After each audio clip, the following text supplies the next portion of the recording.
बंसी की तान को सुनकर के सारी की सारी गोपी सीधे पहुंच गईं जमुना की पुलिन पर, जहाँ माधव बंसी बजा रहे थे।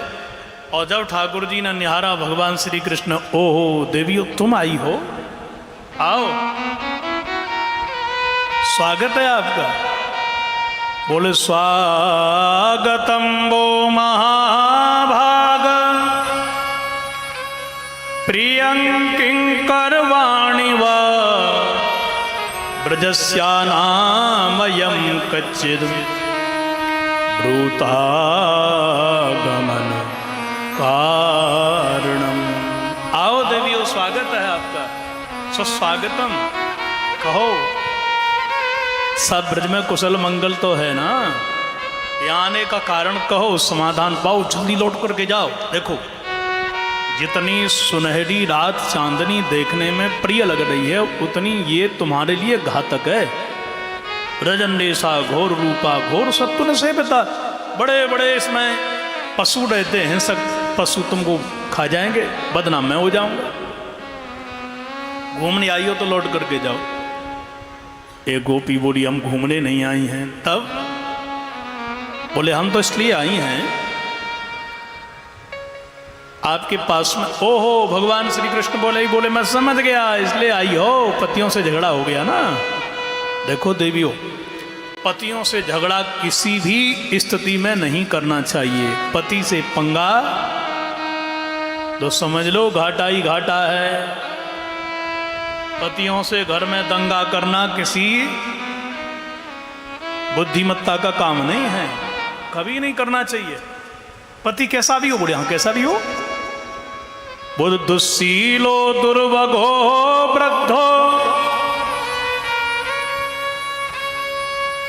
जडोरोग्य धनो पीवा पति स्त्रीभिर्नहातव्यो लोके सुखी अपात की। पति कैसा भी हो, यदि पति क्रोधी है, दुस्सील है, तो थोड़ा सहन करके रह जाओ। भाई पति कमाने के लिए जा रहा, नाना प्रकार के पंगे होते हैं, तो घर में ही तो आकर के वह अपनी गुस्सा उतारेगा। किसी दूसरे ने डांटा, अफसर ने डांटा, तो कहाँ जाए वो घर में कुछ बोलेगा। पति क्रोधी है तो भी शांत रहो, उसकी सेवा करो, बोलो राधे राधे। अरे जोर से बोलो। माताओं की आवाज गिर गई, बोले वाह, ऐसे कोई हम कोई गुलाम थोड़ी है क्या। पति क्रोधी है तो हम कोई कम है क्या। हम भी तो झांसी की रानी लक्ष्मीबाई हैं। बोलो राधे राधे। कंपटीशन का योग है भाई। देखो मैं तो वो कह रहा हूं जो ठाकुर जी कह रहे हैं, दुस्सीलो दुर्भगो। भाग गई ना, जहां भी हाथ डालता है वही हानि होती है, तो उसका पग पग पे अपमान मत करो। कोई बात नहीं, आज हानि है कल लाभ मिलेगा, क्यों चिंता करते हो। इसलिए पत्नी ही सच्ची मित्र है, वही तुम्हारी बुद्धि है। दुर्भगो वृद्धो, पति वृद्ध है तो अब इसकी सेवा करो, उसका अपमान न करो। जड़ो, पति यदि अज्ञानी है, तुम ज्यादा पढ़ी लिखी हो देवी हो, तो उसका हर पल अपमान न करो। तुमको आता जाता है कुछ, मैं अमुक कॉलेज से डिग्री लेकर के आई हूँ, मैंने वहाँ की डिग्री ली, वहाँ की डिग्री ली, ना ऐसा मत करो।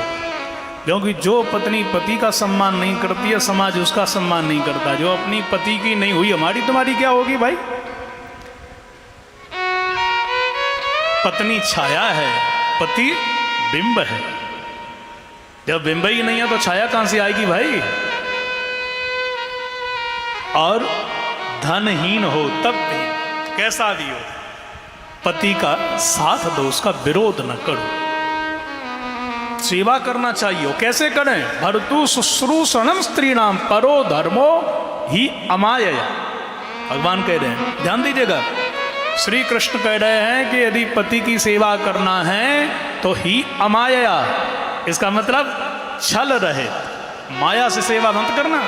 माया का मतलब बढ़िया पूरी खिलाओ, घी की बना के बढ़िया 2-2 3-3 सब्जियां, खीर भी है, लड्डू भी है, बढ़िया सुंदर।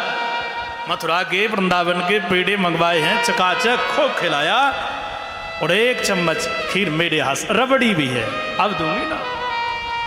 और पति गदगद हो गया, प्रसन्न हो गया। और जब उसने समझ लिया कि जैसे बकरे को खिला पिला करके कसाई प्रसन्न कर लेता है, सोई धीरे से ही, देखो जी आज एक मेरी इच्छा है, आप पूरी कर दोगे? क्या इच्छा है? बोले पड़ोस में बढ़िया 15 लाख का हार लेकर के आइए, वो दिलाए दो। तब बेचारा जो खा रहा था ना बढ़िया रसगुल्ला और रबड़ी, तब उसको अरे राम राम राम, ये रसगुल्ला नहीं थे, ये तो मेरी बलि चढ़ रही थी, 15 लाख की बलि चढ़ गई। अब यदि मना करता हूं तो दिक्कत हो जाएगी। ऐसे ही अमाया, ये सेवा नहीं है, भोजन नहीं है, इसलिए सेवा करिए, छल रहित करिए। पति है तो श्रृंगार है ना। अब बोलो पति नहीं है तो मैंने कहा 15 लाख कहां से लाएगा? वो मेहनत करेगा रात दिन, ईमानदार होगा तो, और वैसा हुआ तो चोरी डकैती कर लेगा, तो गया जेल गया। अब मेहनत करके परिश्रम से चिंता से अटैक पड़ गया तो हार पहनोगी? वो किस काम का रहा? ये स्त्री को जानना चाहिए कि श्रृंगार तो मेरा पति है, ये है तो मंगलसूत्र है, ये है तो हार है, ये है तो बिंदिया है, ये है तो करधौनी है, ये पति तो मेरा श्रृंगार है। जब पत्नी यह विचार कर लेती है तो पति फिर सर्वस्व लाने की क्षमता ग्रहण कर लेता है। जो कहोगी मैं दूंगा, बोलो क्या चाहिए? नारी का सच्चा श्रृंगार उसका पति है और पति की सच्ची शोभा शक्ति उसकी पत्नी है। दोनों एक दूसरे के पूरक हैं। हमारे यहाँ तो भैया 7 जन्म का बंधन है। देखो 7 जन्म की सौगंध खाते हैं कि नहीं खाते हैं? क्यों जी?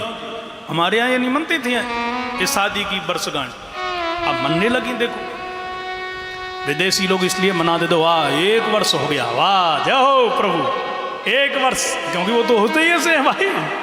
1 वर्ष उनका दाम्पत्य जीवन यदि गुजर गया तो वो खुश हो जाते हैं, निकल गया।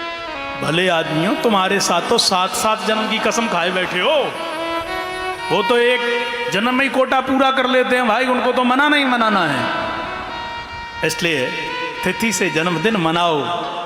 तिथि से मनाना है तो शादी की वर्षगांठ बच्चों को बच्चों को क्या दिखा रहे हो भाई? गिड्डा जी की परिक्रमा लगाओ, बिहारी जी की दर्शन कर लो, माला जप लो, कोई जान न पाए, ऐसे मना लो। पर खुशी इसलिए मनाते हैं 1 वर्ष निकल गया, जय हो प्रभु, आगे दूसरी निकल जाए तो बहुत बढ़िया है। हम तो बधाई देते हैं कि जिनकी 50वीं मनती है उनके लिए बहुत बहुत मंगल कामना है।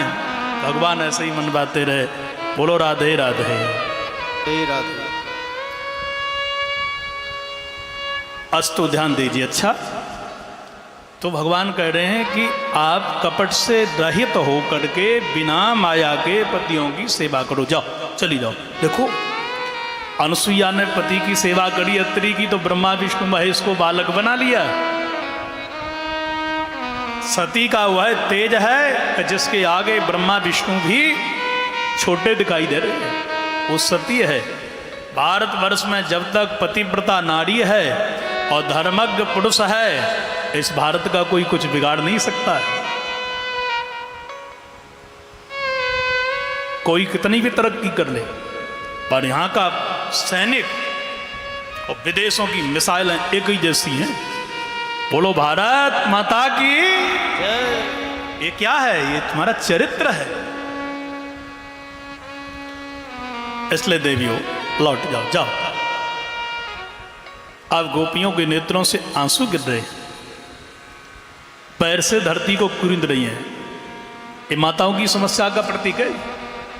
और बड़े भाव से गोपी बोली, बहना आज बोलना पड़ेगा, आज चुप नहीं तो घाटा ही घाटा है। तब गोपी बोली, बोले मई बम विभोरहति भवान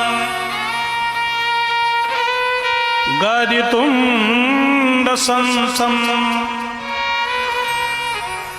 संत्यज्य सर्व विषयांस्तव पादमूलम भक्ता भजस्व दुर्वगृहमान् त्यजास्मान् देवो यथादि पुरुषो भजते मुमुक्षु। चक्षु। माँ एव, बस शांत रहो, आगे बोलना मत कुछ। बहुत हमने सुना और आपने कहा, पर आज हम कहेंगे तुम सुनो। कृष्ण तुम्हारे लिए हमने क्या नहीं त्यागा है। पतियों का नेह, हमने पतियों का प्रेम त्याग दिया, बच्चों का नेह त्याग दिया, हमने अपने बुजुर्गों की मर्यादा को त्याग दिया, लोग की लाज त्याग दी, हमने धन का लोभ, ग्रह की आसक्ति त्याग दी, केवल आपके लिए, नारी के लिए सबसे ज़्यादा यदि कोई बहुमूल्य है तो वो लोक लाज है। यदि मैं निकली तो लोग क्या कहेंगे? मेरे पिताजी की इज्जत खराब तो नहीं हो जाएगी, पति की तो नहीं हो जाएगी, मेरे ससुर जी का नाम खराब तो नहीं हो जाएगा? कभी कभी सदाचारणी जो नारियां होती हैं वो अपने प्राणों का परित्याग कर देती हैं, पर दहरी की चौखट से वो आगे अपना कदम नहीं बढ़ाती हैं। और हम वह भी रात्रि की बेला में सर्वस्व त्याग करके तुम्हारे पास में चली आई। आप ऐसा न करो, हम तुम्हारी भक्ता हैं, हमको ग्रहण करो, न त्यागिए। अंत में गोपियों ने कहा कि देखो कृष्ण, आपने पतिव्रता धर्म का बहुत प्रवचन दिया, हमने श्रवण किया। सत्यता तो यह है कि पति कोई और नहीं, जगतपति तू ही है। ये झूठे पतियों की सेवा करना चाहिए कब तक? जब तक जगतपति कृष्ण से प्रीति ना हो, तू ना मिले तब तक। जब सच्चा पति मिल गया तो झूठे पतियों की सेवा करने से क्या फायदा है? कोई फायदा नहीं।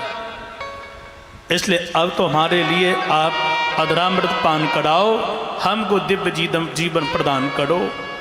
बस गोपियों ने असली बात कह दी। नस्वांग आशा वो लोक कल गीत जरत छयाग्निम। हे कृष्ण, अपने अधरामृत का हमको पान कराओ, हम तुम्हारे अधीन हैं, रात्रि में आई हैं, लौटने के लिए नहीं। अब तुम्हारे साथ हम रास करने के लिए आई हैं, अपने आप को समर्पित करने के लिए आई हैं। तब भगवान ने देख लिया कि अब ये मेरी हो गई। कैसे पहले किसान पानी देता था ना, पानी तो एक रेंट होता था, तो रेंट आपने देखा है ना। अच्छा, उसके पहले एक चमड़े का जौक होती थी, हरियाणा में क्या कहते हैं उसको, बैलों से ऊपर खींच लिया चमड़े का। अब उसको पानी को गिराना है तो किसान क्या करता था, उसको वो धक्का देता था कि उसको पास में लाना। जितना वो धक्का देगा उतना वो इधर आएगा, और फिर और देगा तो और ज़्यादा आएगा। और जब उसके जहाँ पानी गिराना उस जगह आया, सही वो लुट उसको उड़ल देता था। भगवान ऐसे ही पहले धक्का देते हैं, बोले देखते हैं तुम कैसे अयोध्या आओगे, बोलो राधे राधे। नहीं जाएंगे, बोले फिर भी घन करेंगे। लेकिन जब तुम बिल्कुल तुल जाओगे कि अब जो भी हो जाना ही है, अब हम नहीं लौटेंगे, तो भगवान कहते हैं अब आ जाओ। फिर किशोरी जी कृपा करती हैं कि जैसे मैया बालक को उठा के लाती है, वैसे ही हम भी तुमको उठा करके अब कृष्ण के पास में पहुंचाएंगे। ऐसे ही गोपियों की परीक्षा करी भगवान ने, और आप परीक्षा में उत्तीर्ण हो गई। आओ देवी। और प्रभु